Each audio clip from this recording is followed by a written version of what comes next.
What's up, everyone? Welcome to the Derek O'Shea Show. Let's get into this silly video that the White House puts out every week. Conversations with real people and real questions. $10 says it's probably a union company person. I haven't watched this video yet. Let's watch it together. Eldrin, can you see me? Eldrin! I want to talk with you about you and your family. I have the best jobs in the world. And there it is. I freaking called it. Of course he works for the Postal Service. Oh my god. You know, they'll never highlight like a small business owner. It's only these union. It's so predictable. You know, they try to make it seem like these politicians are for everyone. There's not a political agenda behind these conversations, I swear. We're just having real conversations with real people. I'm a letter carrier and the National Guardsman, but I'm most proud of being a father.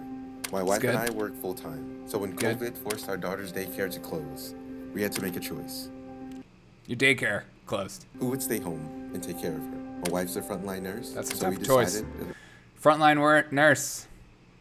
I wonder what unit she works in. See, I'm always curious when I hear the frontline thing, and then I'm like, what unit?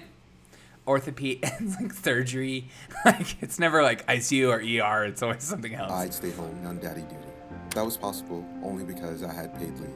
Everyone should have paid leave, my wife included.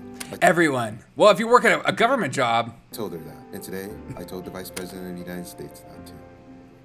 It is good to see you again, and I'm looking forward. Again? What are they, best friends? They already rearranged this conversation. Here's your lines. Here's what you're supposed to say during this interview, and I'll fill in the blanks, okay? To our conversation. No. A conversation is sharing ideas, open and honest, and being open to offending each other and just having different ideas. Not two people for the same team just agreeing with one another. It's not a conversation. You guys have been giving so much of your lives and yourselves to the service of other people. It just feels so fake. You were able to stay at home with the kids, right? And while your wife was working? I knew Crystal was doing the frontline nursing. Yeah. So that was like a critical position to have. So I was like, I just think that in our situation, what's best for the group would be for me to be home with the daddy daycare. But you were also able to do it because you had paid family leave, right? That was the oil that greased it all. Because if I was a lot of people have paid vacation time. Going without a paycheck, it would have been completely different. I mean, I think that your story speaks so much to the importance of paid family leave for family members to be able to take care of their family in a moment of crisis in particular, and not have to worry about whether you'd be able to do that and also pay the rent and put food on the table.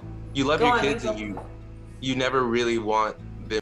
It's always ironic to hear all these politicians talk about putting food on the table when they can shut down the whole country and they still get paid and their every need is taken care of, but not you and me, not the average person or an hourly wage worker or somebody with a job that's not a front line or essential.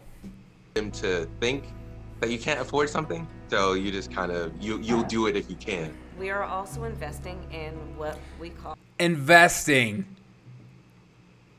I swear, if I hear the government talk about the word investing one more time, that's not investments.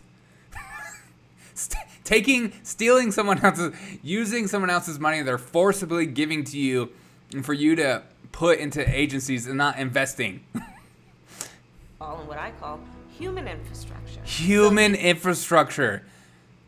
Oh my God.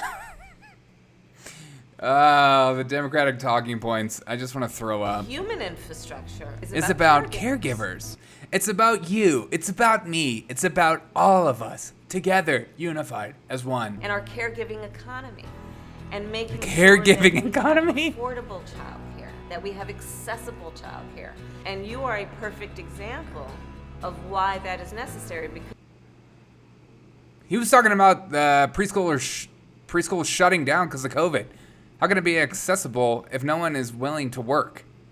Because you were not able to work full-time as a National Guardsman or a postal worker while you were taking care of your children. I think that's spot on, but I think just the administration as a whole has really dedicated themselves to saying, this is the mission, and let's see it through.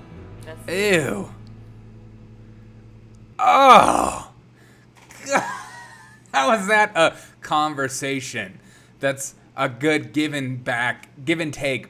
Hey, Joe Biden, Kamala, invite me on for a conversation. Oh, I just hate these videos so much. They're their way of tugging on your heartstrings and not actually looking into what these bills are passing. It's all about the people. It's about love. It's about taking action. It's about unity. It has nothing to do with about anything else. And don't you worry about it. Okay, babe?